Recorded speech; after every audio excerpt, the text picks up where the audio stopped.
looking back at my life, I've always had questions. Questions about God, questions about life, questions about church, questions about the Bible. I would go to church as a kid, and my grandpa was a pastor, and I'll tell you a little bit more about that in a minute. But I would go to church, and I would hear about an amazing God, while everyone around me, including the pastor, seemed bored out of their mind. Then I went to college, and I would hear about the age of the earth. And it seemed like everyone around me had answers to these questions that I had, but I was really confused. God, what about dinosaurs? God, how old is the earth really? Then I would go to history class, and I would hear about slave owners in Nazi Germany who rationalized or used the Bible and Jesus to justify doing evil things. As a result, I would see my classmates who came into college with a deep faith slowly and over time walk away from their faith. On top of that, we see politicians using Jesus and Christianity to be elected. We see pastors and denomination hiding sexual abuse with women and young children. And on top of that, we see pastors raising money to buy their new private jet so they can get around. And also life happens. That cancer diagnosis hits. That family member is struggling.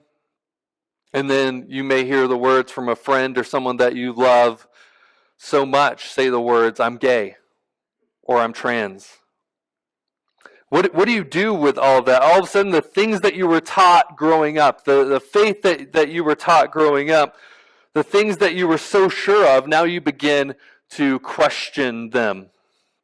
As a result of all of this, many of us begin to deconstruct our faith. And today, that's the name of our new series, Deconstruct or Deconstruction.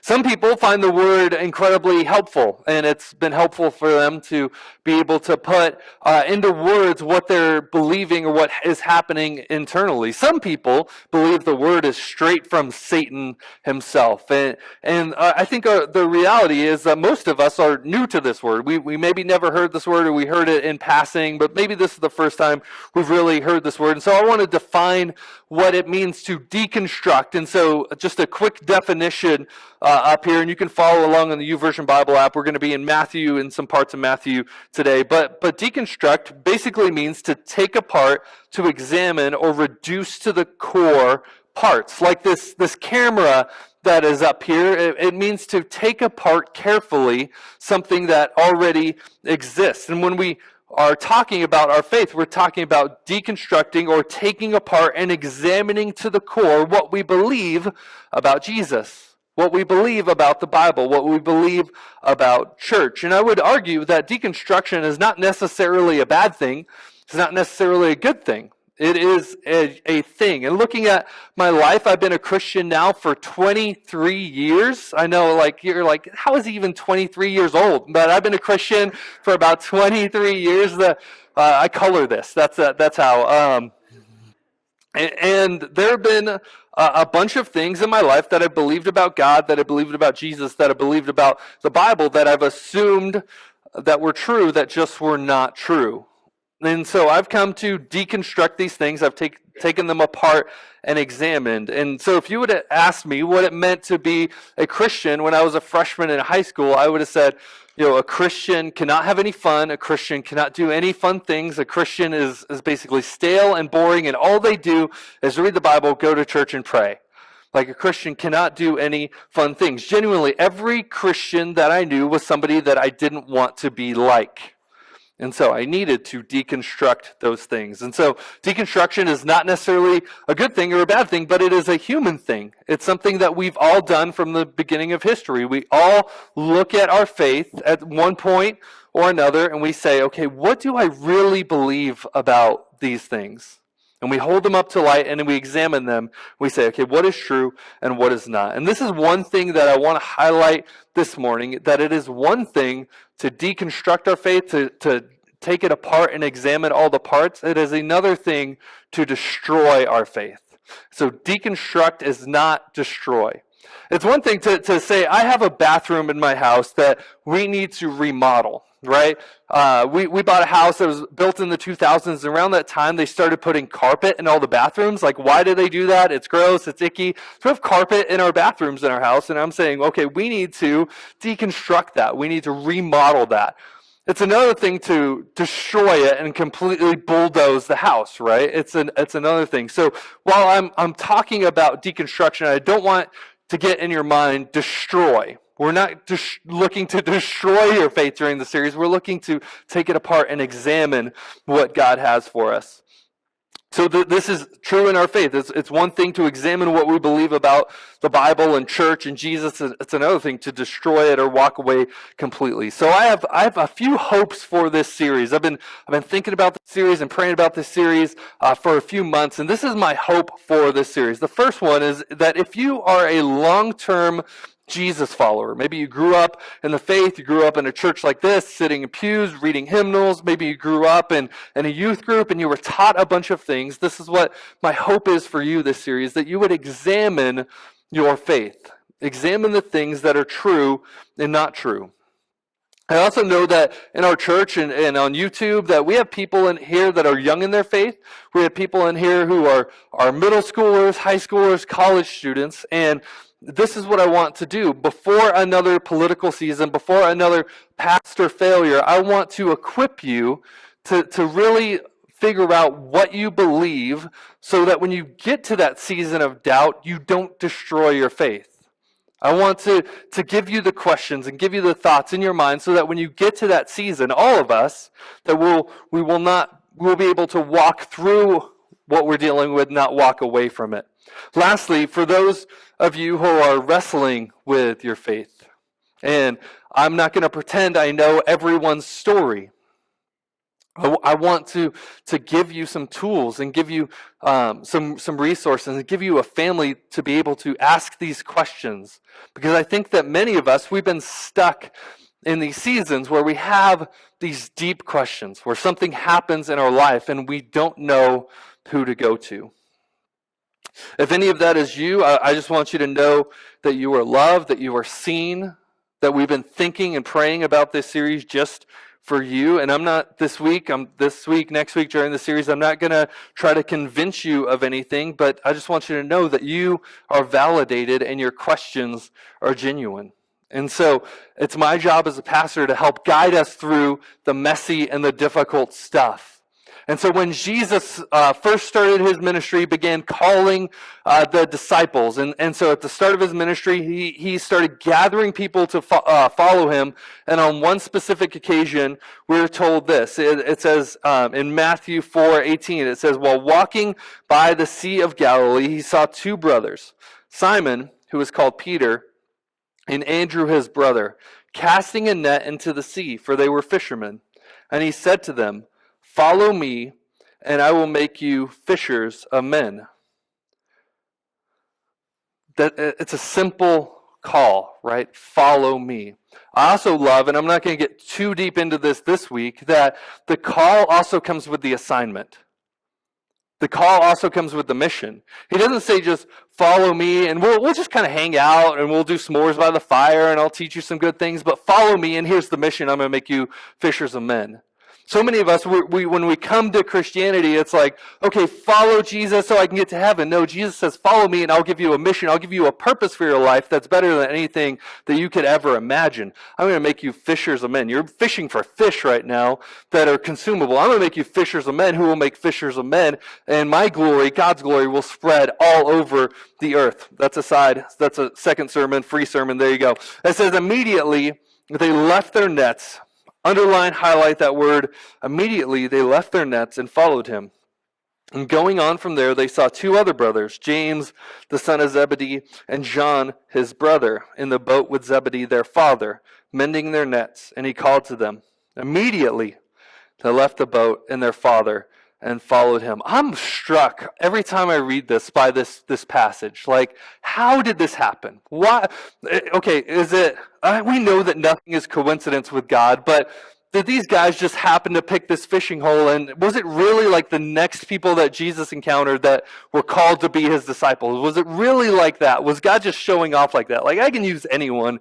Let's go this guy, right? I also find it striking, and no, I've never heard anything about this, but these two men, right, James and John, it says that they're there, they're with their father, they're mending their boats, and it says immediately they left the boat and their father and followed him. Like, why not the father? Like, why did the father stay there? I'm struck by this as a father, and I think that sometimes the older we get, the more, the further we are drawn away, or the further we move away from being easily called to things, that we have these ideas and these views in our mind that are set, and when Jesus strikes us, we so many times are just like, oh, but I'm fishing right now. But these guys said immediately. What do you see here? You see immediacy, right? As soon as Jesus calls them, it says immediately. Jesus calls and they respond. On another occasion, we see something like this happen again. It says in Matthew 9:9, as Jesus passed on from there, he saw a man called Matthew sitting at the tax booth. And he said to him, "Follow me." And he rose and followed him. All Jesus says, the only thing Jesus says is, "Come and follow me. Come and follow me. Come and follow me." He doesn't give a quiz. He doesn't give a test.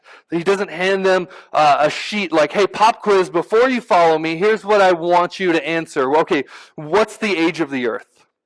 Or, okay, what are you going to do about dinosaurs? Or what do you think about Adam and Eve? Were they a literal Adam and Eve, or were they not a literal Adam and Eve? Did Adam have a belly button or not? Did Eve have a belly button or not? What do you do about Jonah? Was it Jonah, is it an allegory or is it a real story? Do you think it was actually in the fish or not? Or what are you going to do about this hot button political issue? Like, what do you think about that? That wasn't the call of Jesus. He doesn't hand them a test. He simply says, "Follow me. Follow me." The call is simple. The call of Matthew is actually incredibly risky. One, rabbis didn't do this. Rabbis didn't go seeking out followers. If you were a rabbi, the people, the students, the disciples came to you, and they wanted to study under you. And so this was incredibly risky, going to people, but then also going to Matthew, who was a tax collector. In that season, even now, right? Like, how many of you really want to hang out with IRS agents? But in that day, tax collectors, the way that they made their money was by robbing people, by charging them extra taxes. That's how they lived. And so one of the first people that Jesus calls is a tax collector. And what doesn't Jesus say? He doesn't say, "Renounce your profession." He doesn't say, "Give back all the money." He simply says, "Follow me. Follow me." No test, no exam. And so Jesus invites these 12 to follow him. And after some time, these disciples still don't have it all figured out. Even after following Jesus for some time, they still really don't know who Jesus is. And we're estimating about 2.5 years into Jesus' ministry, he has this interaction with the disciples. It says this, "And now when Jesus came into the district of Caesarea Philippi, from there he'll go to Jerusalem to be crucified." So probably about 6 months before Jesus is crucified. He asked his disciples, "Who do people say the Son of Man is?" Okay, pause. Like, shouldn't that have been on the entrance exam to following Jesus? Do you ever feel that way? Like when you come to church, or like if you're in a missional community, if you've ever been in a youth group or a kids ministry or anything like that, that kind of feels like one of the first questions. Okay, what do you think about Jesus? But they've been following him for 2.5 years, and he asked them this question: "Who do people say that I am?" By the way, if you really want to ask people a hard question, ask them that question. Who do you say I am? Who do people say that I am? And they said, some say John the Baptist, others say Elijah, which is weird because John the Baptist was his cousin and a real person. Others say Elijah, and others Jeremiah or one of the prophets. And he said to them, "Who do you say that I am?" It could be just me, but it seems like this should be a question that should have been asked at the beginning. I mean, you can't really follow Jesus unless you know who Jesus is, right? Don't miss this. They are following Jesus, but they don't have it all figured out. Jesus has been their teacher for years, and they still don't have the basics down in the faith.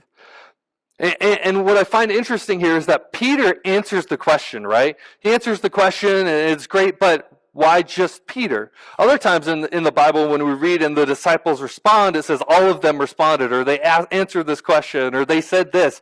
So the Bible, or the New Testament, is fine speaking for all of the disciples, but just Peter. One of the 12 is able to get the answer right. Not saying all of them didn't have it, but Peter responded. And yeah, Peter responded, but then what happens next, right? Just a few chapters later, Peter denies that he even knows Jesus. They're following Jesus, but they don't have it all figured out. For some reason, you and I believe that we need to have it all figured out before we can follow Jesus. We need to have the ins and the outs figured out and how to respond to every question. Even more than that, most of us need to believe that we need to have our lives figured out or our lives cleaned up before we can follow Jesus. And if we're following Jesus, we have picked up this idea that we really can't question anything, that in order to faithfully follow Jesus, it needs to be, just a blind leap of faith, and we just need to trust without ever answering any questions. Like, it all needs to be black and white, right? I believe this about creation. I believe this about homosexuality. I believe this about political issues. I believe this. And I will find people that believe those things with me, right? What do I believe about heaven? What do I believe about hell? And we believe that any questions that we do have are bad and sinful, and we need to hide them. It's almost like the moment that we start to ask a question, our entire faith crumbles. And we let this one little thing, this one little question that we have start to crumble our faith. And so, as an example of this, I have this Jenga set. Anyone play Jenga, right? We played last night. By the way, playing Jenga with a 5 and a 7-year-old is awesome. But it's like this, right? When we come into faith, it's almost like we're in this incubation period, right? Where everything is okay. If you grew up in church or you started trusting in Jesus, where everything is okay, but then at some point in our lives, that thing that holds it up is removed. I was looking for a fancy word. And then we start to do this. Okay, well, what do I believe? What do I really believe about heaven and hell? And let me see if I can answer that question. Okay, good. I answered that one, and it's still my faith is still there. And then, okay, but what do I believe about? What do I believe? Okay, but that neighbor is gay, and I love my neighbor. But what does the Bible say about that? And okay, I'm going to Google and find out. Okay, but the faith is still standing. And then, okay, but like dinosaurs, Mitch mentioned dinosaurs, but what really were dinosaurs? This is like 2.5 million years. And then, but okay, I made it through that one. Okay, but then what about this other question that I have and the way that I'm living this life? And then that person that I love filed for divorce, and now I'm just stuck and struggling, and the whole thing tends to crumble with just one question. Does it ever feel like that? That if you ask that question, or if you do that thing, that the whole thing will crumble. Here's the problem with that. That idea of faith is fully dependent on you and your ability to rationalize. It's not dependent on Jesus. So many times, this is what I was taught growing up, that we have faith in faith. That we have faith in our faith, in our ability to rationalize, our ability to come up with the answers, our ability to reason with what we were taught. And if we're able to do that well, then the whole thing is standing. But the minute that we really start to doubt, that's when it all falls apart. And so many of us, we just tend to walk away. Like, I feel embarrassed about answering that question, or believing that, or thinking I believe that. But our faith isn't dependent on our ability to reason. It's dependent on Jesus. Let me give you an example. A few years ago, it's probably like 7 years ago, we went to skate the lake in Evergreen. New Year's Eve celebration. No, it was like 10 years ago. So we went to Skate the Lake celebration, and we were one of the first ones there, and I have never been ice skating on a lake, right? I grew up playing hockey, but we did that in nice arenas where the ice was this thick. Like if that thing broke, then I fall this much, right? If the ice breaks on the lake, I'm dead. And so I'm walking out and I'm terrified. I have the ice skates on and my legs are shaking and I'm terrified about what is going to happen. Then I see over to my right this massive semi-truck just drive out on the lake. And immediately, my faith grew so much. See, my faith was dependent on what I could do, right? Like holding up and, can I rationalize how thick this ice is? But my faith, it really doesn't matter what I think. It matters on, okay, the reality of this ice being able to hold me. So many of us, we try to justify things or make things up, but our faith is dependent on our faith, not our faith dependent on Jesus. Jesus is big enough to answer your questions. There's no question that you can come up with, no doubt that you have, no struggle that you have, no political issue that you're struggling with that Jesus cannot overcome. But yeah, you may have doubts and questions. Jesus is bigger. Jesus is bigger. And so this is what I want you to know, is that you don't have to have it all figured out to follow Jesus. You don't have to have it all figured out to follow Jesus. Your faith isn't dependent on how strong you are. Like those ice skates could have held me. I'm a good skater. I could do it. Your faith is dependent on how strong Jesus is. Yeah, the ice is going to hold me. It can hold that semi-truck. It can hold me. You don't have to have every single question figured out to follow Jesus, because here's the good news. Jesus invites you to follow him right where you are. Right where you are. But I've got so many questions and so many doubts. Jesus invites you to follow him right where you are. But Mitch, I'm more of a science and math person, but Jesus invites you to follow him right where you are. But I have this question about this thing. Jesus invites you to follow him right where you are. But I've been hurt by the church and I've been hurt by a past. Jesus invites you to follow him right where you are. Practically speaking, what does it look like to follow Jesus? Here's the first thing I have for you. Just start talking with Jesus. Just start talking with Jesus. We did a series on prayer a few months ago. You could find that whole thing on YouTube. Pastor Pat and I did this series. There's a resource there for you to start talking with Jesus. There are resources there on the back for you to start talking with Jesus. Pray the Bible. Just open up and start praying the Bible. Ask someone who might be a little bit further along than you are to just pray with you. And maybe you don't say anything out loud. You just pray the words that they pray and just pray with them. If you have a lot of questions, ask a lot of questions. But here's the thing. Ask a lot of questions to the right people. Now, it's good to ask questions to those people who might be deconstructing too, or might be struggling with their faith too. Ask those questions to those people.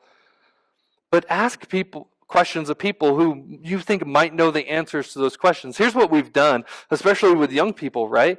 So we just Google the answers to any questions. Don't Google it. Find somebody who's further along than you and ask those questions, because here's the reality is that curiosity fuels faith. And that your questions or your doubts, your skepticism will help drive you to Jesus. Here's the last thing I have for you is just read your Bible. Read your Bible. Open up to a gospel and just read the story of Jesus over and over and over again. Ask somebody to read with you, to hold you accountable to reading that. Some of you started off the year and you're doing a Bible reading plan. Here, I love Bible reading plans. I love that you're trying to make it through the Bible in a year. That's great. But here's the thing I have for you, the pushback I have for you, or the question I have for you is, let Jesus interrupt your Bible reading plan.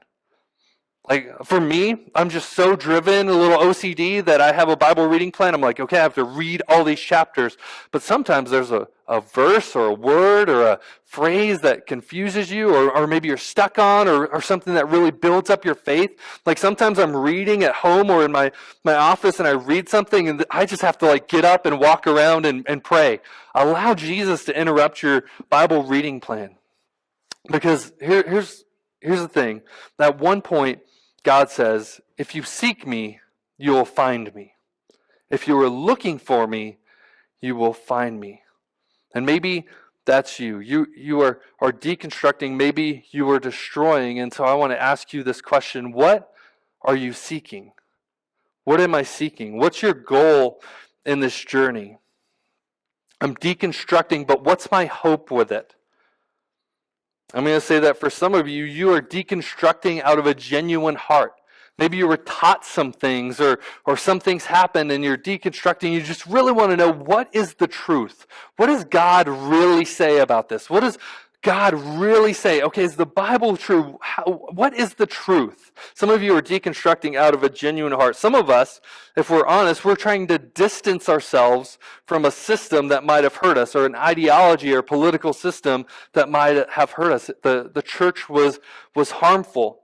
Maybe if you're honest, you're walking away because you've been convicted in a certain area and you're trying to justify your actions, and so you're tired. Maybe you're deconstructing because you were hurt by a Christian.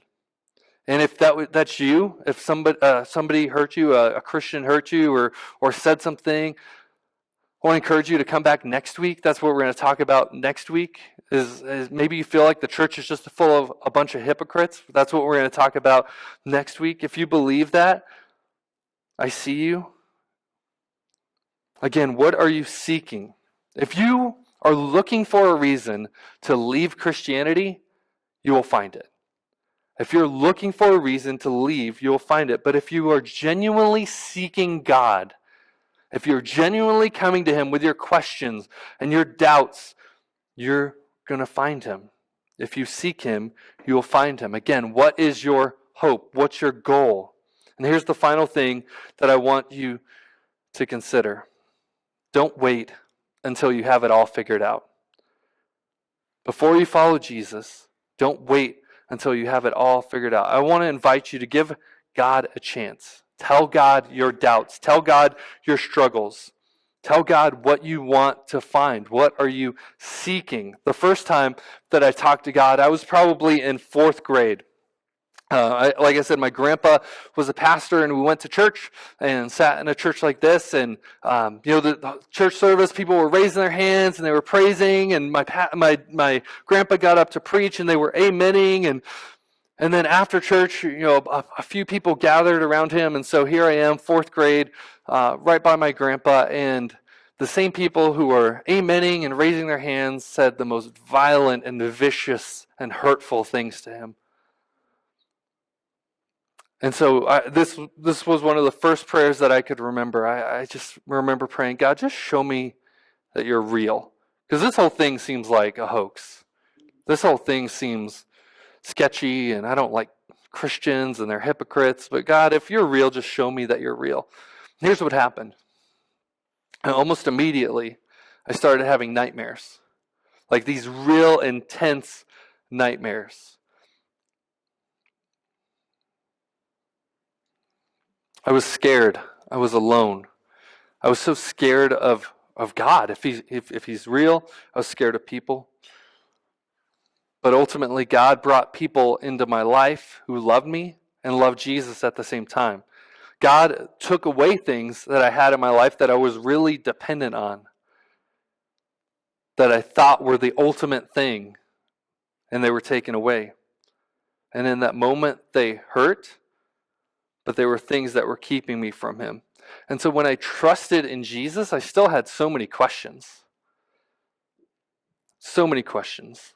I still have so many questions. There were a bunch of things that I needed to figure out. But what did I know?